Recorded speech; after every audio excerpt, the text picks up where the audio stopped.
Let's go back a little bit to the now, to reality. We live in a fantastic time. We live at a time which is the tail end of an era. We're moving to another era, and we don't quite know what era. But we know that this world that we have created, past 600 years, past 300 years, past 20 years, will not go on, even the past 5 or 10 years. It either changes or it goes down. This may sound dramatic, but it is. It is the case. We better wake up. We live in an unsustainable world. We need a new power. You guessed by the title of this meeting what I'm going to say. There's only one power. There's only one power that can create a new world. There's only one power that can pull us together. The way that we can live sustainably on this world, 7 billion of us. And that's the power we need.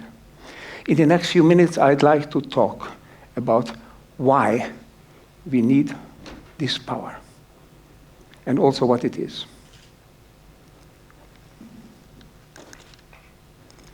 We have a choice. The choice very simply is to be the first or to be the last. If we don't change, we'll be the last of a generation of this epoch. There will not be others. We'll be the last generation. Maybe it's overdone. Maybe another generation will come around, but it will suffer, and then it will be the last. If we take the power that is in front of us, that is possible, then we'll be the first generation. The first generation of a new era that we can build because we have the power.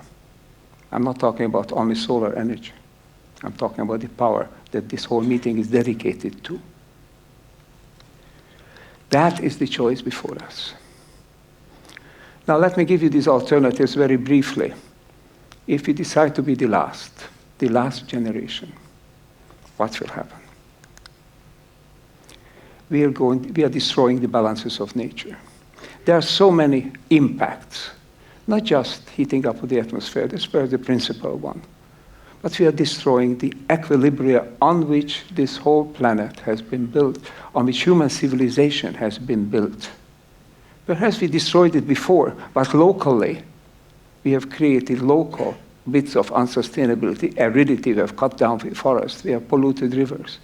We are now doing it globally because we are 7 billion people and we have enormous power at our disposal. Power for good, but power for bad, for destruction as well.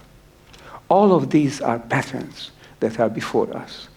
The rainfall patterns, the rise of temperatures, the extreme weathers that we have, the rise of the sea levels, all elements of a larger pattern. A pattern that humanity has now interfered with the balances of this planet to such an extent that these balances are no longer capable of providing the resources for 7 billion people. And if a part of this 7 billion cannot survive, what will happen to the rest? We are so interdependent, quite apart from ethics and humanism. If a significant portion of humanity is no longer able to live with human dignity, the amount of catastrophe, the amount of shock in this whole system will be such.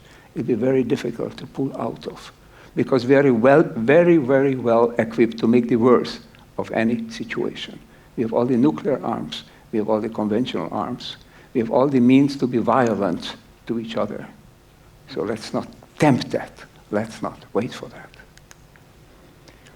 If we don't change, if we want to be still the last generation of an outgoing age, then we will heat up the planet. What will happen? The next 100 years will be incredibly much more hot than the last 1 million years have been. Here's the latest figure. Interestingly enough, the latest figures, just a couple of weeks ago released, show this incredibly fast release of the temperature, of the carbon. No matter how much we're trying to do for the present time to cut back on carbon, it's minuscule compared to what is needed. These are processes are very, very interesting. They don't go bit by bit. Once you reach a critical threshold, they move very fast. It's known as the bifurcation points or the tipping points. We're very close to a point where there could be an explosive rise in temperature. We are already measuring it. This temperature rise has begun already, as you see on this slide. It's not a story. And if we ignore it at our peril, at the peril of our children. So let's not just play politics and say this doesn't exist. It exists. It is there. We are living at a critical point where we either act together, act decisively, or we endanger the survival of this entire species and many other species at the same time. If we decide to be the last, you will be depleting the reserves of water. Already, 2.3 billion people don't have access to sufficient clean water. In 20 years, it's supposed to be more than half of humanity with that situation. And then it'll mount even more. Without water, there is no life. Without food, we can go for a while. Without water, a couple of days, we can't. And if the water is polluted, we'll be sick. And epidemics will start. I don't want to paint just a negative picture. I just want to show you, yes, indeed, these are possibilities in front of us. We have to confront them. We can't just ignore them. We are polluting the air and the seas. And we are recognizing this now everywhere. We thought if we can throw some of our trash into the water, in river, it'll go down toward the sea and it'll dispel. We thought if we are producing some pollutants and we put it into a tall chimney, it'll go up into the air and it'll dissipate and it won't bother us. Now we know we live on a planet. Everything we put into this planet circulates on the planet, in the biosphere, and it becomes part of it. So we better learn that we live on a planet where all things are interacting with all other things. We are also polarizing society. We are at the point where more and more people are pushed beyond the limits of survival, below, where more and more people are getting unable to take fresh water, to food, clean air, so that they could live. And more people will be flooded by the rising seawaters. These are all in front of us. This is not politics. This is not just imagination. This is something that is going on in our world today, and we better recognize this. And this, of course, the protests against this inequality in the world is rising. With internet, with information flow, people know how the others live. We can't anymore hide it. A few get very rich. They are suffering as well because they're not as rich as they'd like to be or they were, with very, very small exceptions.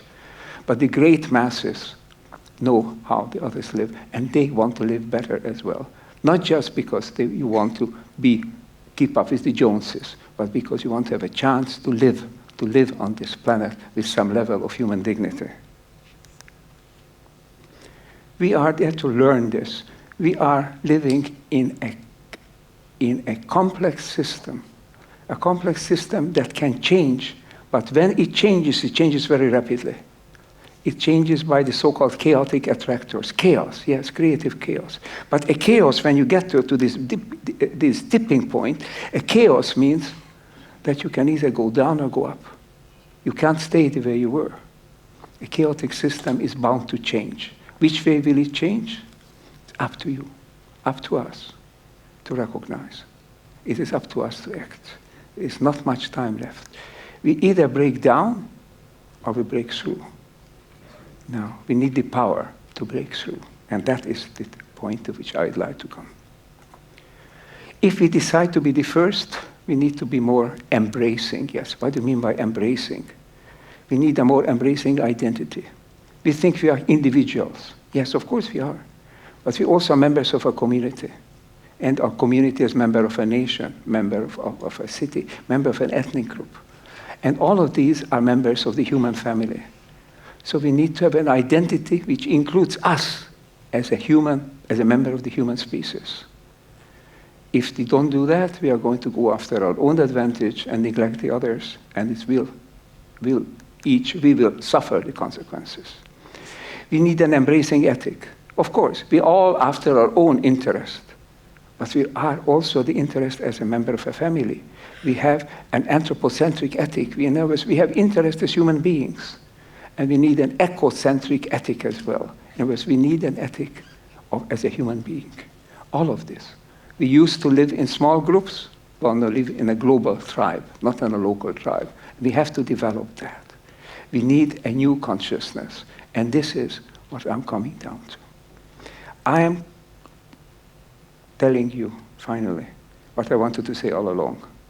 We need love in a certain kind, in a certain way, in an embracing way.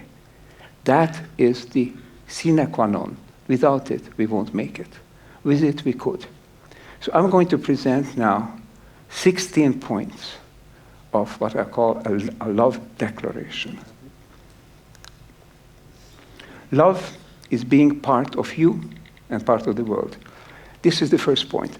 I am part of the world. The world is not outside of me, and I'm not outside of the world. I am the world is in me, and I am in the world. I am part of nature, and nature is part of me. I am what I am in my communication and communion with all the things that make up the web of life on this planet. I am part of society. Society is part of me.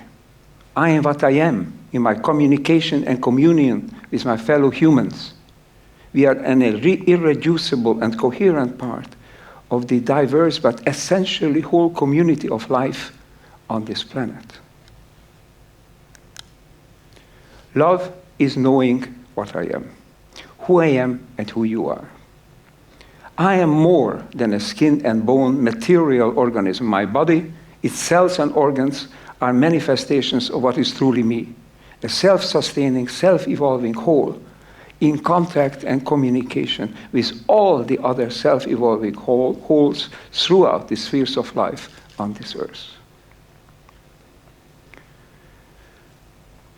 I am one of the highest, most evolved manifestations of the drive toward wholeness in the universe. My essence is the same spirit that is inherent in all the things that arise and evolve on this planet and throughout the reaches of space and time. Love is knowing that I'm not separate from you. There are no absolute boundaries and divisions in this world, only transition points where one set of relations yields prevalence to another. In me, in the relations that integrate the cells and organs of my body, certain sets of relationships are prevalent.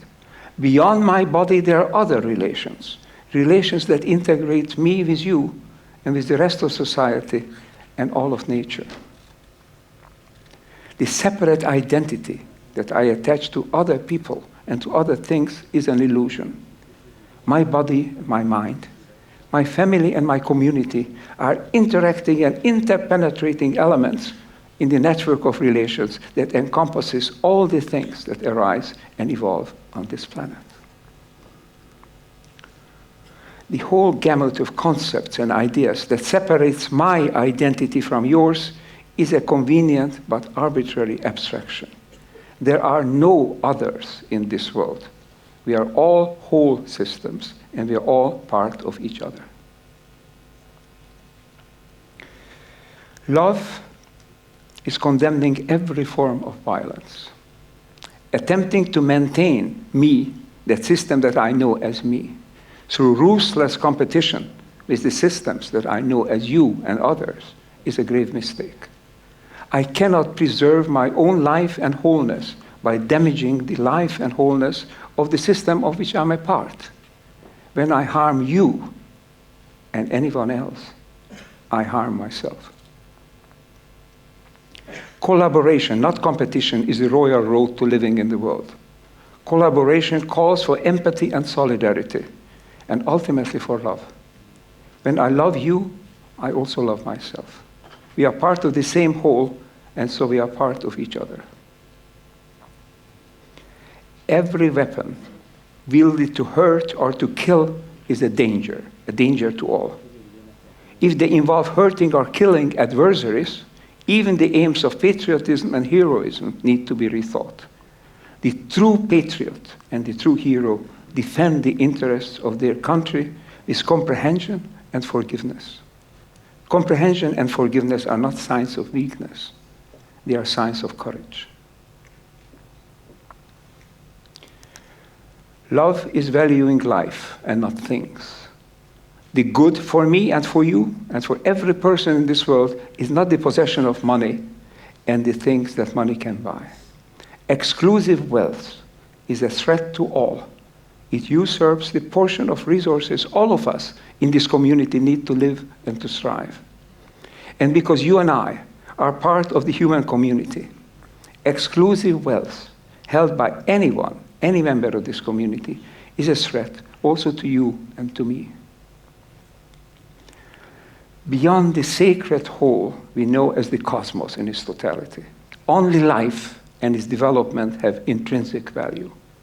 All other things have value only insofar as they contribute to life and to its development. Insofar as they help to flourish life for you and for me and for all the things that grow around us. Love, next to the last 2 points, love is to give. Human accomplishment and excellence are measured by our readiness to give. Not the absolute amount of what I give is the measure of my accomplishment and excellence, but what I give above and beyond what I and my family really need to live and to strive. Every healthy person takes pleasure in giving. I'm healthy and whole when I value giving over having. A community of healthy people thrives through empathy, solidarity, and love among its members. The modern have society is an aberration. The norm in all the healthy communities of life is not having, but giving. Then come down to the last point, which I call the pledge. The pledge to become whole again. I recognize the aberration of modern civilization from the universal standards of wholeness in life and society. I pledge to return to wholeness through love, embracing my love for you, for all people, for nature, in my thinking, in my acting, and my consciousness, so that we may again have a civilization on this planet that is worthy of the excellence that is inherent in the heart of every one of us. Let me just conclude, ladies and gentlemen. We are at this critical point. We need the power about which we are talking today. This power is present in every one of us. But I would like to add that it is present in a larger measure in the women of the world than in the men. The women have not had a chance to express themselves, to express their desires, their values for a better world. We now need to empower women to have a voice in how we shape our world. There can be nothing more urgent, nothing more noble, nothing more necessary task than to enable the women of this world to have a real say in the way we run this world. Not that it will be a women-dominated world, because it should not be either one or the other. We have to do it together. But women can play their role. They are ready to play their role. We have to give them a chance to play this role. That is the message that I want to give to you. I dedicate this declaration of love to the women of the world. Thank you very much.